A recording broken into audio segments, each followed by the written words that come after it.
আসসালামু আলাইকুম। আন্তর্জাতিক সর্বশেষ আপডেট সংবাদে আপনাকে স্বাগতম। শুরুতেই জানিয়ে দেব সংবাদ শিরোনাম। এবার মার্কিন যুদ্ধজাহাজে এযাবৎকালে সবচেয়ে বড় বিমান হামলা চালিয়েছে ইয়েমেন, গাজা ও লেবাননের প্রতি সংহতি প্রকাশ। জানিয়ে দেব ইসলামী বিপ্লবের বিরুদ্ধে আধিপত্যকামী শক্তির যুদ্ধ উন্মাদনা স্বরূপ উন্মোচন প্রতিরোধ ফ্রন্ট নিশ্চিতভাবে বিজয়ী হবে, কঠোর হুঁশিয়ারি আয়াতুল্লাহ খামেনির। জানিয়ে দেব ইসরায়েলের রাষ্ট্রীয় সন্ত্রাসবাদী চরিত্র আরও একবার বিশ্ববাসীর সামনে প্রমাণিত হল। বৈরুতে যুদ্ধ অপরাধ করছে ইহুদিবাদী ইসরায়েল, অভিযোগ প্রেসিডেন্ট পেজেশকিয়ানের। জানিয়ে দেব লেবাননের বিরুদ্ধে ইসরায়েলি আগ্রাসন সর্বাত্মক যুদ্ধের দরজা খুলে দিয়েছে, কঠোর হুঁশিয়ারি ইয়েমেনের আনসারুল্লাহর। সর্বশেষ জানিয়ে দেব জেলেনস্কিকে ইউক্রেন যুদ্ধ অবসানের প্রতিশ্রুতি দিলেন মার্কিন প্রেসিডেন্ট পদপ্রার্থী ডোনাল্ড ট্রাম্প। এতক্ষণ শুনছিলেন সংবাদ শিরোনাম, এবারে বিস্তারিত। মার্কিন যুদ্ধজাহাজে যাবৎকালে সবচেয়ে বড় হামলা চালালো ইয়েমেন, গাজা ও লেবাননের প্রতি সংহতি প্রকাশ। ইয়েমেনের সামরিক বাহিনী লোহিত সাগরে মার্কিন যুদ্ধজাহাজের উপর যাবৎকালে সবচেয়ে বড় হামলা চালিয়েছে। গতকালে এই হামলায় ইয়েমেনি সশস্ত্র বাহিনীর নৌ, বিমান প্রতিরক্ষা এবং ক্ষেপণাস্ত্র ইউনিট জড়িত ছিল। ইয়েমেনি সেনারা কামিকাজে ড্রোনের পাশাপাশি 23টি ব্যালিস্টিক এবং উইংড ক্ষেপণাস্ত্র দিয়ে হামলা চালায়। ইয়েমেনি সশস্ত্র বাহিনীর মুখপাত্র ব্রিগেডিয়ার জেনারেল ইয়াহিয়া সারি জানান, তার দেশের সেনারা আমেরিকার 3টি ডেস্ট্রয়ারের বিরুদ্ধে অভিযান চালিয়েছে।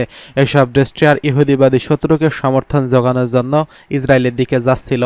সারি আরও জানিয়েছেন, 3টি ডেস্ট্রয়ারের উপর সরাসরি এসব ক্ষেপণাস্ত্র ও ড্রোন আঘাত করেছে। ইয়েমেনের সেনার মুখপাত্র বলেন, ইসরায়েল বিরোধী সামুদ্রিক অভিযান শুরুর পর গতকালের ক্ষেপণাস্ত্র হামলাটি সবচেয়ে বড়। ফিলিস্তিনের অবরুদ্ধ গাজা উপত্যকা, লেবাননের উপর ইসরায়েলি আগ্রাসন এবং ইয়েমেনের বিরুদ্ধে কয়েক মাসে ইঙ্গো মার্কিন বাহিনী এবং যৌথ হামলা চালিয়ে আসছে, তার প্রতিরোধ হিসেবে ডেস্ট্রয়ারগুলোর উপর হামলা পরিচালনা করা হয়েছে। তিনি বলেন, ইয়েমেনি সামরিক বাহিনীর এই ধরনের হামলা আরও চালানোর জন্য প্রস্তুত রয়েছে। এদিকে প্রতিরোধ ফ্রন্টে নিশ্চিতভাবে বিজয়ী হবে বলছেন আয়াতুল্লাহ খামেনি। ইসলামী বিপ্লবের বিরুদ্ধে আধিপত্যকামী শক্তির যুদ্ধ উন্মাদনার স্বরূপ উন্মোচন। ইসলামী প্রজাতন্ত্র ইরানের সর্বোচ্চ নেতা আয়াতুল্লাহ উজমা খামেনি তার দেশের বিরুদ্ধে ইরাকের সাবেক সাদ্দাম সরকারের চাপিয়ে দেওয়া যুদ্ধ শুরু করার কারণ ব্যাখ্যা করেছেন। তিনি সম্প্রতি ওই যুদ্ধে অংশগ্রহণকারী যোদ্ধাদের এক সমাবেশে ভাষণ দিচ্ছিলেন। 1980 সালের দিকে শুরু হওয়া ওই যুদ্ধ সম্পর্কে ইসলামী প্রজাতন্ত্র বিপ্লবের নেতা বলেন, সেদিন ইরানের সীমান্তে যে হামলা হয়েছিল তাকে নিছক ইরাকের তৎকালীন শাসক সাদ্দাম এবং তার নেতৃত্বাধীন বাথ পার্টির পরিকল্পনায় চালানো হয়নি। তৎকালীন আধিপত্যকামী শক্তিগুলো অর্থাৎ আমেরিকা, সোভিয়েত ইউনিয়ন এবং তাদের দোসররা এই হামলায় জড়িত ছিল। এইসব শক্তি প্রত্যেকেরই নিজ নিজ স্বার্থে সাদ্দামকে সহযোগিতা দিয়েছিল। পার্স টুডের এই নিবন্ধে আমরা সর্বোচ্চ নেতার ভাষণে গুরুত্বপূর্ণ দিক তুলে ধরব। তিনি ইরানের ইসলামী বিপ্লবের সঙ্গে বৃহত্তম শক্তিগুলোর শত্রুতার কারণ হিসেবে তাদের পক্ষে এই বিপ্লবের বার্তা ও অভিনব চিন্তাধারা মেনে নিতে না পারার কথা উল্লেখ করেছেন।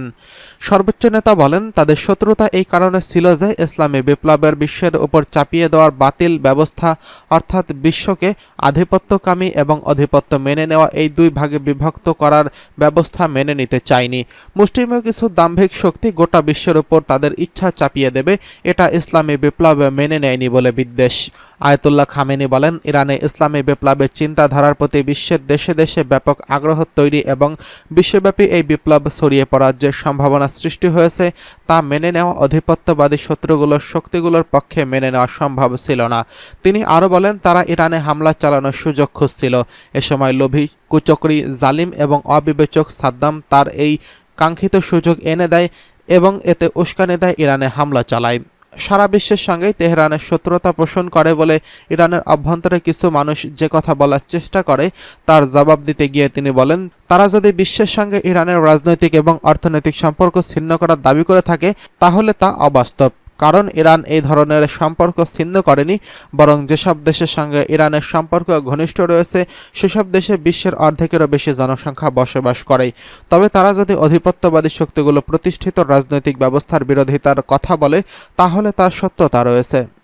আমরা বিপ্লবের প্রথম দিন যেমন আমেরিকার নেতৃত্বাধীন পশ্চিমা আধিপত্যবাদী শক্তির ঘোর বিরোধী ছিলাম, এখনও তেমনই আছি এবং এই কথা বুক ফুলিয়ে বলতে আমাদের কোনো বাধা নেই।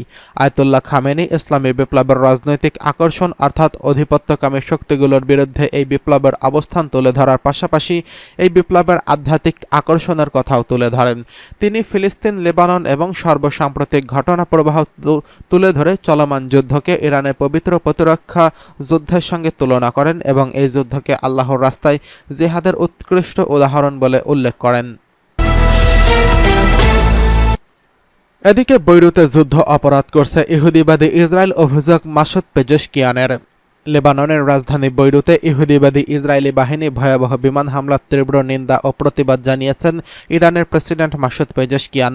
তিনি শুক্রবার রাতে এক বার্তায় বলেন, আজ বৈরুতের দাহিয়াহ এলাকায় ইহুদিবাদী ইসরায়েল হামলা চালায় একটি ভয়ঙ্কর যুদ্ধ অপরাধে, যাতে ইসরায়েলের রাষ্ট্রীয় সন্ত্রাসবাদী চরিত্র আবারও বিশ্ববাসীর সামনে প্রমাণিত হলো।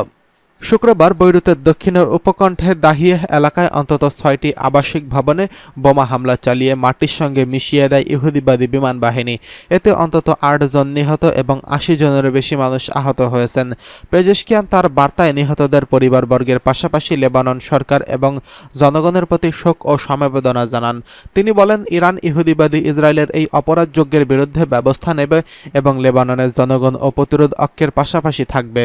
ইরানের প্রেসিডেন্ট মাসুদ পেজেশকিয়ান বলেন, ফিলিস্তিন এবং লেবাননি জনগণের বিরুদ্ধে ইহুদিবাদী ইসরায়েল যে বেপরোয়া আচরণ ও অপরাধযজ্ঞ চালিয়েছে তাতে প্রমাণিত হয় আন্তর্জাতিক সমাজ ইসরায়েলের রাষ্ট্রীয় সন্ত্রাসবাদ বন্ধ করতে মারাত্মকভাবে ব্যর্থ হয়েছে। তিনি বলেন, এই পাশবিকতা আরেকবার প্রমাণ করছে যে ইহুদিবাদী ইসরায়েল আঞ্চলিক এবং বৈশ্বিক শান্তির নিরাপত্তা প্রধান হুমকি। মাসুদ পেজেশকিয়ান ইসরায়েলের এই ভয়ানক অপরাধযজ্ঞের নিন্দা জানাতে বিশ্বের সকল দেশ, বিশেষ করে মুসলিম দেশগুলোর প্রতি আহ্বান জানিয়েছেন। এবার লেবাননের বিরুদ্ধে ইসরায়েলি আগ্রাসনের সর্বাত্মক যুদ্ধের দরজা খুলে দিয়েছে হুঁশিয়ারি ইয়েমেনি আনসারুল্লাহর। ইয়েমেনের হুতি আনসারুল্লাহ প্রতিরোধ আন্দোলন বলছে, লেবাননের বিরুদ্ধে ইহুদিবাদী ইসরায়েলের সর্বশেষ আগ্রাসন মধ্যপ্রাচ্যের সর্বাত্মক যুদ্ধের দরজা খুলে দিয়েছে। গতকাল ইসরায়েলি যুদ্ধবিমান থেকে লেবাননের রাজধানী বৈরুতের দক্ষিণ শহরতলি দাহিয়াহ এলাকায় ব্যাপকভাবে হামলা চালানো হয়, যার ফলে ভয়াবহ বিস্ফোরণে পুরো এলাকা কেঁপে ওঠে। এসব হামলায় অন্তত 8 জন নিহত এবং প্রায় 80,000 জন আহত হয়েছেন। হারেত হারিকেতের আবাসিক ভবনগুলো লক্ষ্য করে ইসরায়েলি বিমান হামলার পর বোমা বিধ্বস্ত এবং ভবনের ধ্বংসস্তূপ থেকে হতাহতদের উদ্ধার করা হয়। হিজবুল্লাহ পরিচালিত আল মানার টেলিভিশন জানিয়েছে, প্রায় একই সময় 15টিরও বেশি ক্ষেপণাস্ত্র এই এলাকায় আঘাত হেনেছে। হামলা প্রসঙ্গে আনসারুল্লাহ এক বিবৃতিতে বলছে, শহরতলির দক্ষিণ ঘনবসতিপূর্ণ বেসামরিক এলাকাকে লক্ষ্যবস্তু করে দখলদার ইসরায়েলের নজিরবিহীন বর্বরতা চালিয়েছে। এতে আরও বলা হয়েছে, ইসরায়েলি শত্রুরা পশ্চিম ও আমেরিকার সীমাহীন সমর্থন ছাড়া অপরাধ করে যেতে পারত না। বিবৃতিতে বলা হয়েছে, সর্বসাম্প্রতিক অভিযানে ব্যবহৃত অস্ত্রগুলো নিশ্চিত করেছে যে আমেরিকা বেসামরিক মানুষের রক্তপাতে পরিপূর্ণ অংশীদার। এদিকে জেলেনস্কিকে ইউক্রেন যুদ্ধ অবসানের প্রতিশ্রুতি দিলেন ডোনাল্ড ট্রাম্প। ইউক্রেনের প্রেসিডেন্ট ভলোদিমির জেলেনস্কির সঙ্গে সাক্ষাৎ করেছেন রিপাবলিকান প্রেসিডেন্ট প্রার্থী ও সাবেক মার্কিন প্রেসিডেন্ট ডোনাল্ড ট্রাম্প। নিউ ইয়র্কের ইউক্রেনীয় প্রেসিডেন্টকে যুদ্ধ অবসানের প্রতিশ্রুতি দিয়েছেন তিনি। ব্রিটিশ বার্তা সংস্থা রয়টার্স এই খবর জানিয়েছেন। বৈঠকে ট্রাম্প বলেন, যুদ্ধের অবসান ঘটাতে ইউক্রেন ও রাশিয়া উভয়ের সঙ্গেই কাজ করবেন তিনি।